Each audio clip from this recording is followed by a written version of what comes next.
الشيطان الرجيم بسم الله الرحمن الرحيم الحمد لله الذي جعل شهر رمضان على سائر شهور السيدة والصلاة والسلام على رسول الله وعلى آله وأصحابه ومن تمسك بسنته إلى يوم الدين أما بعد السلام عليكم ورحمة الله وبركاته فحديثي معكم اليوم ألا وهي فضيلة صوم رمضان. Ang paksang tatalakayin natin sa oras na ito ay patungkol sa mga kabutihan ng pag-aayuno sa buwan ng Ramadan. Ang buwan ng Ramadan ay kasyam na buwan sa Islamikong kalendaryo. Itinangi ng Allah subhanahu wa ta'ala dito ang maraming kabutihan bukod sa iba pang mga buwan.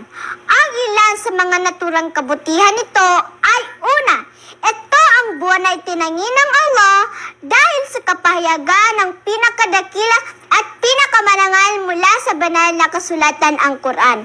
Sinabi ng Allah subhanahu wa ta'ala sa banal na Quran, A'udhu billahi minash shaitanir rajim.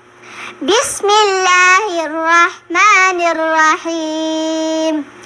Syahru Ramadan allazi unzila fil Quran hudan linnasi wa bayyinatin minal huda wal furqan. Surah Al-Baqarah verse 185. Ang Quran ay pinahayag sa buwan ng Ramadan. Ito ay nagsisilbing patnubay para sa sangkatauhan at bilang mga malilinaw na katibayan, patnubay at pamantayan sa pagitan ng tama at mali. Pangalawa, patatawarin sa kanya ang mga nagawa niyang kasalanan. Sinabi ng Propeta Muhammad sallallahu alaihi wasallam, Man sama Ramadan imanan wa ihtisaban ghufira lahu ma taqaddama min zambihi. Sino man ang nag-ayuno sa buwan ng Ramadan nang may paniniwala at pag-asang pagpalain ay patatawarin sa kanya ang mga nauna niyang kasalanan.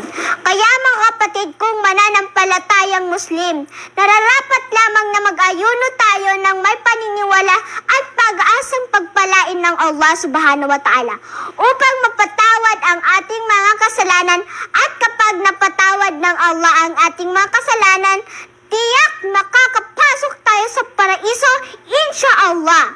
Mga kapatid, sulitin natin ang buwan ng Ramadan. Magdasal tayo ng 5 beses. Isagawa ang sunnatul rawatib, qiyamul lail, pagbabasa ng Quran, paggawa ng kabutihan at marami pang iba. Upang masulit din natin ang gantimpala nito.